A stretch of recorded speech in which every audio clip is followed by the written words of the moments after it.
Na kwenye makala yetu ya Mwanamke Bomba hii leo tunamwangazia Veronica Mwende aliyebobea katika kazi ya kuchomelea magari na bidhaa za chuma. Veronica ambaye anafanya kazi katika karakana mbili tofauti kwenye mtaa wa Njiru viungani mwa jiji la Nairobi, anasema aliamua kujifunza kazi hiyo ili kukimu mahitaji yake na ya wanawe kutokana na maisha kuwa magumu baada ya janga la korona. Hebu tusikilize simulizi yake.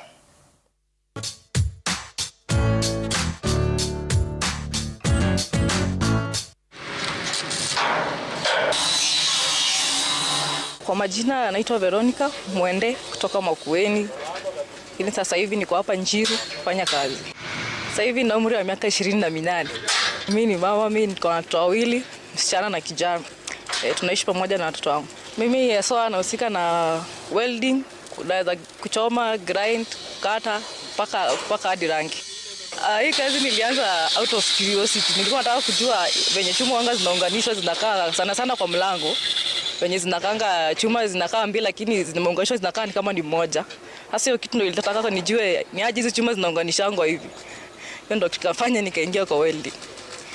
Sijasomea, nimejifunza tu kwa workshops. Yeah.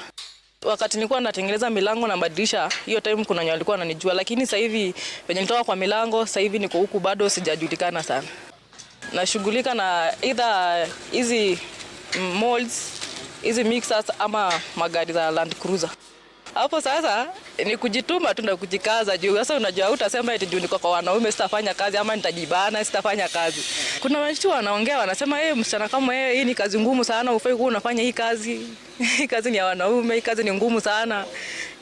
Lakini sasa sina lingine ni kufanya tu. Hapa niko Mwachia Fabricators. Hapa nimekuja tena nimeanza kazi hapa kutengeneza magari. Nimefanya hapa for 3 years, almost 3 years. Kwenye nimeuliza kazi, hakuna mwenye amenikataa sababu mimi ni msichana. Sasa unajua hapo wataenda wakwambie uonyeshe kama kweli utaweza. So itabidi umeshika grinder au umeshika moto unachoma ndo at least una convince kama unaweza. Changamoto ni mingi. Macho inakuuma, jua ni kali, so tuko kwa jua kali.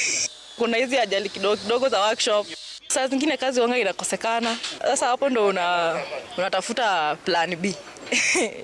Hapa kuna kazi karibu unaweza fanya, unafanya. Unajua wengine pia wanakuangalia wanauliza huyu msichana anaweza hii kazi kweli ama kuna wenye wanaongea positive, kuna wengine wanaongea negative wanasema huyu hawezi hii kazi, huyu ataacha tu, lakini sasa unajua hizo maneno zao ndo wananipa ile nini ya kuendelea sasa. Chenye kinanipa nguvu sasa hivi naweza sema ni watoto wangu. Mimi ndo wanawasomesha, mimi ndo nafanya kila kitu. Kwa hivyo sasa inanipa siwezi taka kuona wakifukuzwa shuleni. Kwa mayouth wenye wananitazama naweza waambia hivi, hii maisha sasa hivi inahitaji tu kujikaza. Ni kujikaza tu na kujituma. Hakuna pesa inakujanga rahisi. Na hakuna kitu kizuri kinajileta chenyewe kinakwambia mimi ndio huyo hapa hivi. Ni wewe uamke wewe mwenyewe uende utafute. Nina mpango wa kuanzisha nini yangu, workshop yangu. Hata mimi mwenyewe nikuje nikuuze wengine kama venye mimi mwenyewe nilikuzwa. Kuna wenye wanasema wanaogopa moto, wengine wanasema wanaogopa kuchafuka. Uchafu utashika alafu ibaki, utaenda tu uchafu itatoka. Macho itakuuma, dawa unatumia dawa macho inakuwa sawa. Niliona anafanya kazi mzuri. Alafu pia unajua wasichana hawana maneno mingi kama wanaume. Kwanza anapatia wanaume challenge.